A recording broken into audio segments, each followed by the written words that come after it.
नमस्ते बच्चों, अर्थशास्त्र कक्षा 12 में आपका हार्दिक अभिनंदन और स्वागत। आज हम पढ़ेंगे फर्म का संतुलन भाग 2, जिसमें हमारा अध्ययन बिंदु रहेगा सीमांत आगम और सीमांत लागत। पिछले वीडियो में हमने फर्म के संतुलन की कुल आगम और कुल लागत विधि का अध्ययन किया था। आज हम फर्म के संतुलन की दूसरी विधि सीमांत आगम और सीमांत लागत विधि का अध्ययन करेंगे। फर्म के संतुलन की व्याख्या की दूसरी विधि सीमांत आगम एमआर और सीमांत लागत एमसी विधि होती है। सीमांत आगम का अर्थ है एक फर्म को एक अतिरिक्त इकाई के विक्रय करने पर जो अतिरिक्त आय प्राप्त होती है। इसी प्रकार सीमांत लागत से तात्पर्य होता है कि फर्म को एक अतिरिक्त इकाई के उत्पादन पर जो अतिरिक्त व्यय करना पड़ता है। जब अतिरिक्त इकाई उत्पादन और विक्रय से प्राप्त अतिरिक्त आगम अतिरिक्त लागत से अधिक होता है तो फर्म को लाभ होता है। जब सीमांत आगम एमआर सीमांत लागत एमसी के बराबर हो तो वह फर्म की आदर्श उत्पादन मात्रा होती है। अर्थात जब एमसी इक्वल टू एमआर होगा तब फर्म का लाभ अधिकतम होगा। सीमांत आगम और सीमांत लागत विधि का रेखा चित्र में निरूपण। यहाँ x अक्ष पर उत्पादन मात्रा तथा y अक्ष पर सीमांत आगम और सीमांत लागत प्रदर्शित किए गए हैं। एमआर वक्र और एमसी वक्रों को प्रदर्शित किया गया है जो ई बिंदु पर एक दूसरे को काटते हैं। बिंदु ई पर उत्पादन की मात्रा Q है।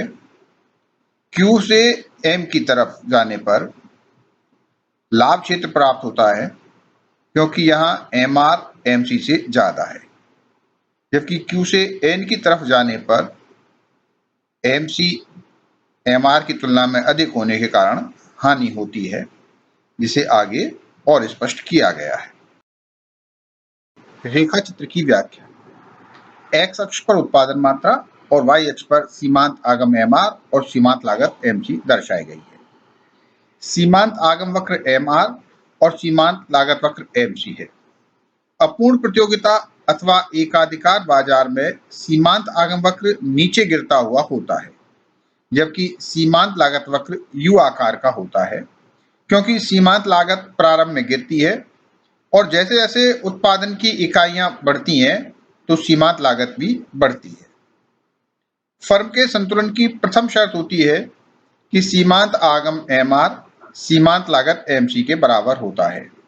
यह साम्य बिंदु ई द्वारा दर्शाया गया है। उत्पादन मात्रा OQ पर लाभ अधिकतम होंगे। यदि उत्पादन मात्रा OM होती है तब सीमांत आगम FM सीमांत लागत GM की तुलना में अधिक होता है, इसलिए उत्पादक और अधिक उत्पादन के लिए प्रेरित होता है। इस प्रकार फर्म और अधिक लाभ प्राप्त करने के लिए उत्पादन में वृद्धि करती है। यह वृद्धि OQ उत्पादन स्तर तक होगी। लाभ क्षेत्र EFG होगा। यदि उत्पादन का स्तर ON होता है तब सीमांत लागत HN सीमांत लागत IN से अधिक होती है। इस स्थिति में फर्म को उत्पादन करने से हानि होती है। हानि क्षेत्र EHI है। इस प्रकार फर्म का संतुलन ई बिंदु पर होता है जहां MC बराबर MR होता है। OQ उत्पादन मात्रा निर्धारित होती है जिस पर लाभ अधिकतम होते हैं। पूर्ण प्रतियोगिता बाजार में फर्म के संतुलन के लिए इस शर्त के साथ दूसरी शर्त और होती है कि MC वक्र MR वक्र को नीचे से काटना चाहिए।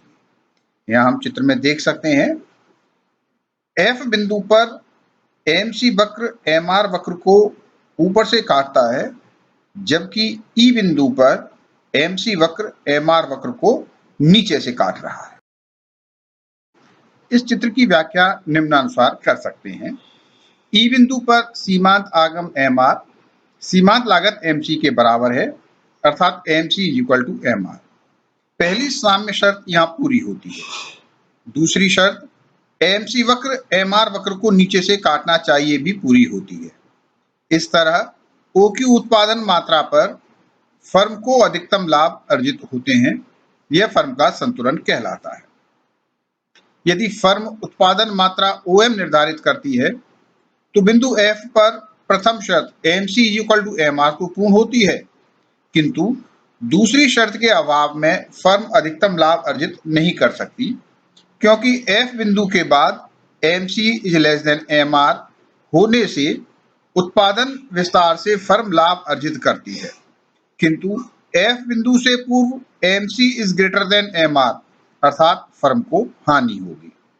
इसी प्रकार E बिंदु के बाद भी MC > MR होने से फर्म को हानि होगी।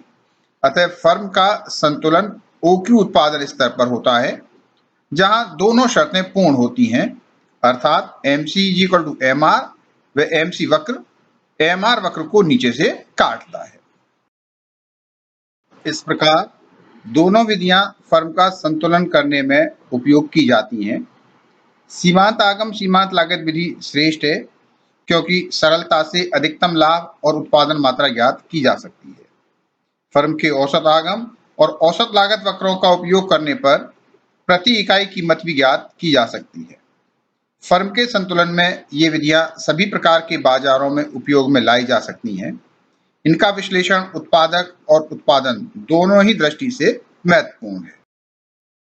धन्यवाद। यदि आपको ये वीडियो पसंद आई तो इसे लाइक करें, शेयर करें और मेरे चैनल को सब्सक्राइब करें।